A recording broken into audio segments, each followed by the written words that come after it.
ITS 방송을 사랑하시는 시청자 여러분, 안녕하셨습니까? 아멘. 가정에 대한 5월도 어느덧 벌써 훌쩍훌쩍 지나가고 있네요. 자, 오늘 함께 나눌 말씀은 사도행전 4장 11절의 말씀입니다. 제가 봉독해 올리겠습니다. 이 예수는 너희 건축자들이 버린 돌로서 진모퉁이의 머릿돌이 되었느니라. 아멘.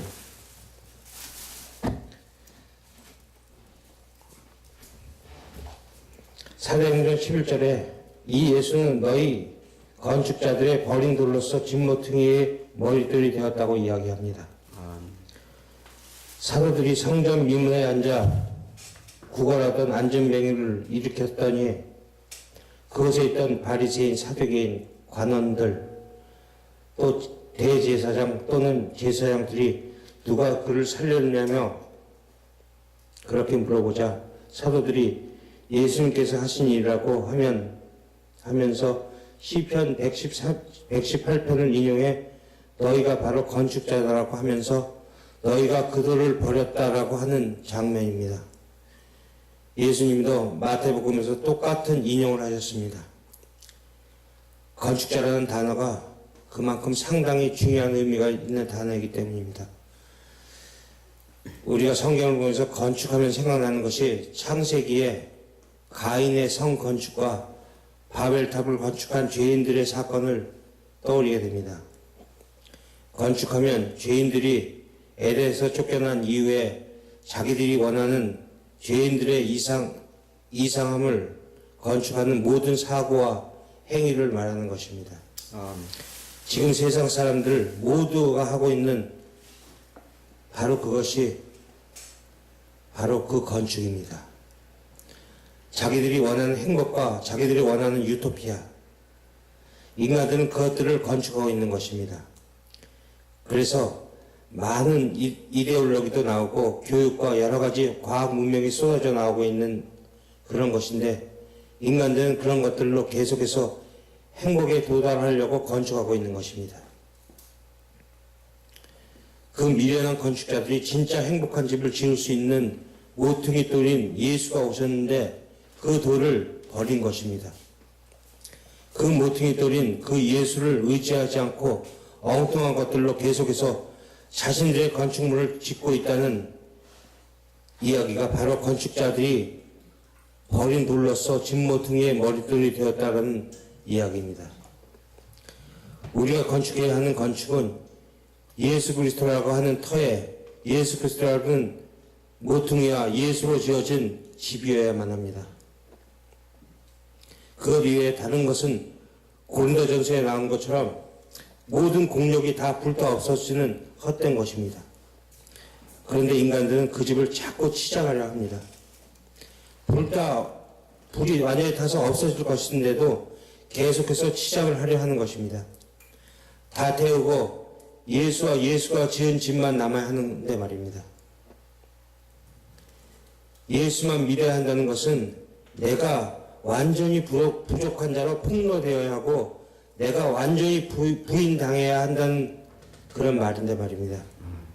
그런데도 인간들은 이 세상의 끈을 여전히 놓지 못하고 자꾸 세상의 끈을 붙들려고 합니다. 그러나 세상의 끈은 절대적인 어떤 행복의 근거가 될 수 없습니다. 왜냐하면 교육은 항상 바뀌고 과학과 문명도 시대에 따라 항상 변하기 때문입니다. 만약에 그것들이 절대적인 어떤 행복을 근거가 된다면 절대 바뀌면 안 되는 것입니다. 뭔가 항상 잘못되어 있으니까 바뀌는 것입니다. 그것들은 우리를 편리하고 편안하게 살 수 있게 할 수 있을지는 몰라도 우리를 행복에 도달하게 할 수는 없는 것입니다. 그것들은 우리를 편리하고 편안하게 우리들을 지옥으로 가게 만들 뿐입니다. 그런 우리에게 베드로가 지금 너희들이 거기에 눈을 두고 살고 있는 한 너희들은 언제든지 예수를 버릴 수밖에 없다고 이야기하는 것입니다. 우리는 지금 자신의 꿈이나 돈이나 명예나 권력, 인기나 인간관계, 자식, 부모 이런 관계를 통해서 우리가 원하는 행복이라는 집을 짓고 싶어 합니다.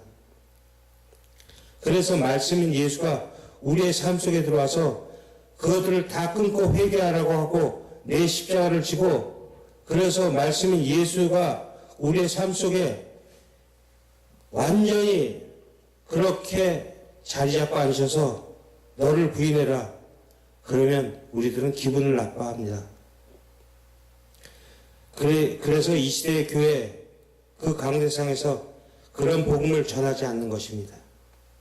신자들이 그런 자신들의 어떤 추악함을 들춰내기 시작하면 듣고 싶어 하지 않기 때문입니다. 그것이 예수를 죽이는 것입니다.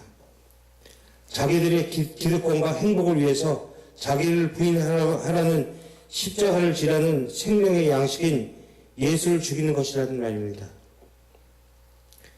그래서 인간들이 예수께서 그 생명의 말씀을 전하자 십자가에 못 박아 죽인 것입니다.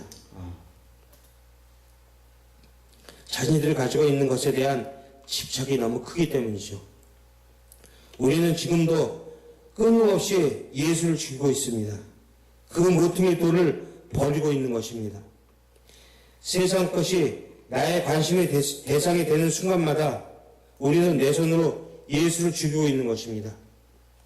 그런데 그 예수는 계속 살아오셔서 성전 미문에 앉아 금과 은으로 행복해질 수 있다고 외치고 있는 안징뱅이에 불과한 나를 일으켜 세우십니다. 그것이 건축자들이 버린 돌로서 너희 집 모퉁이에 머릿돌로 삼으셨다는 말입니다.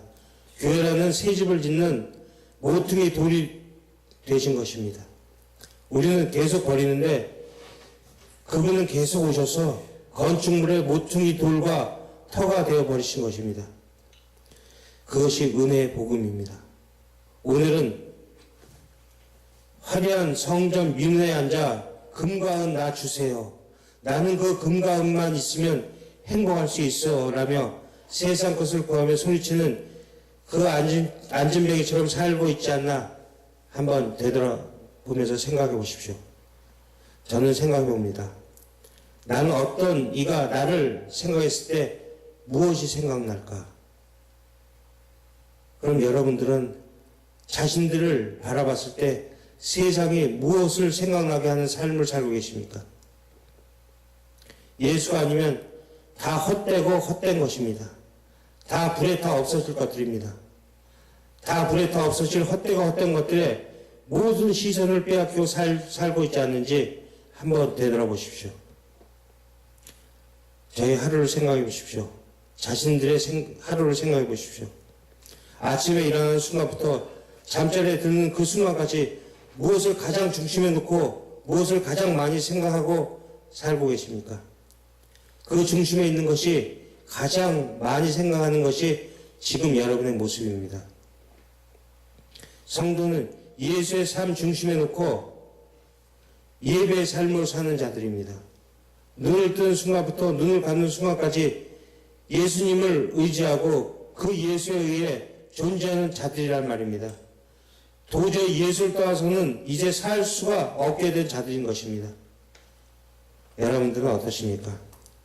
예수 없이 도저히 기쁨도 없고 행복할 수도 없는 그런 자리에 계십니까? 아니면 예수가 없어도 얼마든지 내가 가진 것으로 행복한 삶을 살 수 있다고 생각하십니까? 성도는 예수 안에서 작은 예수가 된 자들입니다.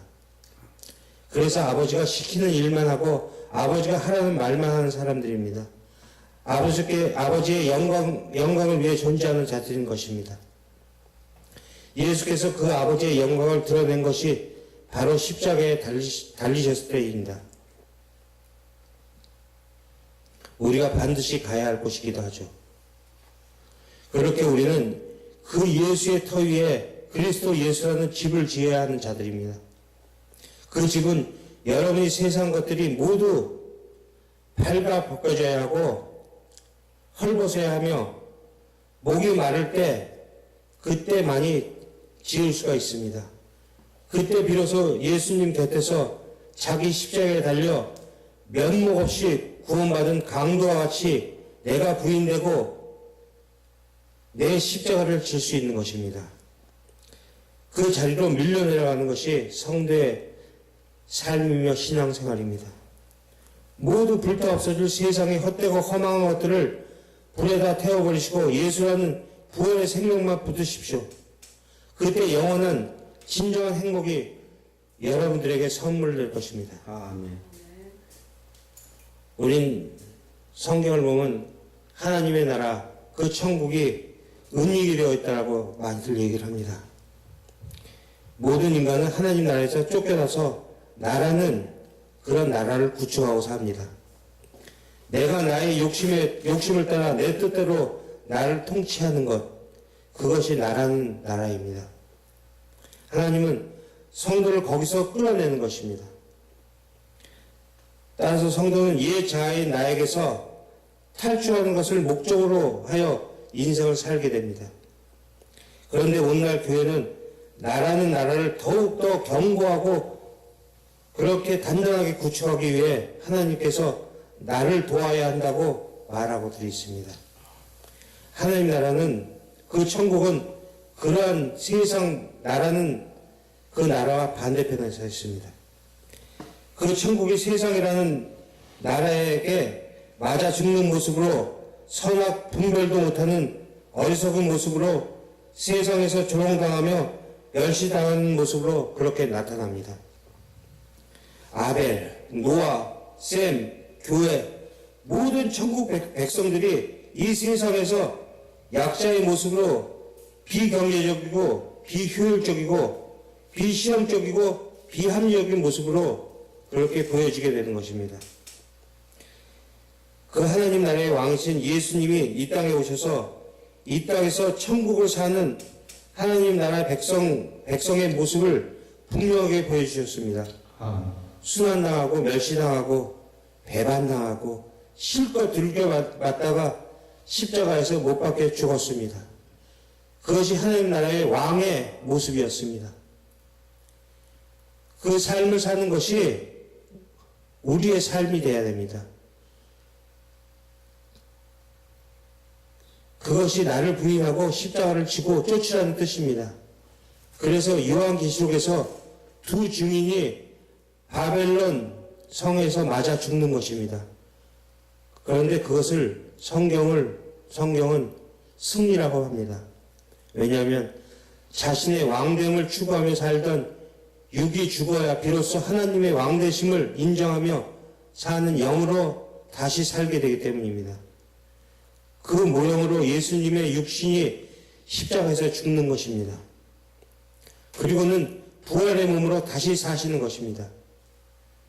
그렇게 해서 우리는 골로새서 1장 13절 말씀처럼 이 세상 나라에서 아들의 나라로 옮겨지게 되는 것입니다. 따라서 구원받은 성도들은 계속해서 조금씩 죽어가다가 육신의 죽음과 함께 완전히 죽고 그 육신이 젖어 살던 세상 나라의 삶의 원리와 완전히 반대되는 원리인 십자가의 원리로 살게 되는 것이 구원의 완성 지점입니다. 그렇게 천국은 세상 나라를 침공해 들어오고 있습니다. 마태복음 11장 12절로 가보겠습니다. 세례 요한의 때부터 지금까지 천국은 침노를 당하나니 침노하는 자는 빼앗느니라. 아멘. 한글 개혁 성경에는 마치 천국이 침노를 당하는 것처럼 번역되어 있는데 정확하게 번역하면 세례 요한 때부터 천국이 세상 나라를 침노하여 빼앗았다는 뜻입니다. 엄밀히 말해 천국은 예수님에 의해 이 땅에 들어왔지만 그 침노에 들어오는 하나님 나라의 길을 먼저 예비한 자가 세례 요한이므로 세례 요한 때부터 천국이 이 세상을 침노에 들어왔다라고 말씀하신 것입니다. 그래서 천국이 세상 나라 애국과 바벨론을 침공하여 하느님 백성들을 그곳에 빼내었을 때 그 세상 나라는 풍지박산이 나는 것입니다. 늑탈이 되는 것입니다. 지금 나라는 세상 나라가 하나님 나라의 침공을 받게 되면 육신의 나라가 조금씩 점령당하면서 나라는 존재의 그 자아는 천국에 의해 조금씩 빼앗겨 가면서 결국에는 점령당하게 된다는 것입니다. 그렇게 점령당하면 새 생명이 결국 밖으로 드러나게 되고 결국 육으로서 나는 천국의 침공을 당해 멸절되어져 가게 되는 것입니다. 그래서 성도는 신앙생활 내내 죽어가야 되는 것입니다. 마태복음 12장 28절로 가보겠습니다. 그러니 내가 하나님의 성령을 힘입어 귀신을 쫓아내는 것이면 하나님 나라가 이미 너희에게 임하였느니라. 천국이 너희에게 임했다는 것은 우리가 이렇게 어떻게 하면 천국을 누릴 수가 있는가에 대한 대답입니다. 하나님 나라가 성령을 힘입어 귀신을 쫓아내면 천국이 임한다고 합니다. 마귀가 어떤 삶의 원리로 우리를 점령하고 있습니까? 바로 세상의 힘의 원리, 인본주의입니다.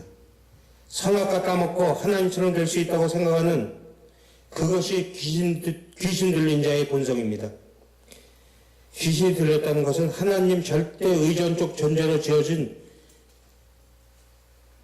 그런 나를 의지하여 내 나라를 구축하고 살겠다고 하는 것, 즉 세상의 힘을 모두 끌어모아서 그것을 내 힘으로 생각하며 사는 그 자가 바로 귀신 들린 자입니다. 그 삶의 원리가 조금씩 나를 침공에 들어온 천국에 의해서 내 안에서 밀려나가는 상태가 하나님 나라가 내게 임한 것입니다. 그러니까 우리가 이 세상 속에서 자꾸 부인당해지고 우리의 희망과 야망과 비전과 꿈이 하나님에 의해 기각당하면서 그런 경험을 할 때 그러면서 점점 이 세상에서의 내 생각과 뜻은 아무것도 아니구나. 그것을 이루어졌나 보다 별거 아니구나. 라는 것을 깨달아가는 그 상태가 천국을 경험하는 것입니다. 천국의 경험은 감각적으로 뱃속에서 탄산수가 튀는 그런 아찔한 경험이 아닙니다. 그러니까 지금 이 세상의 삶에서 여러분들이 예수를 믿는 것 때문에 힘들고 어려운 그 상태가 지금 천국을 경험하고 있는 것입니다. 여러분들 온전히 말씀 속에서 그 아버지를 신뢰하시고 그 아버지가 우리를 위해서 그렇게 던져놓으신 그 우리의 주님, 그 머릿돌이 되신 그 주님을 내 가슴 속에 받아들여 내 가슴 속에서 진정한 교회, 그 진정한 성전을 쌓아가는 여러분과 제가 되기를 주 예수 그리스도의 이름으로 간절히 축원드립니다. 감사합니다.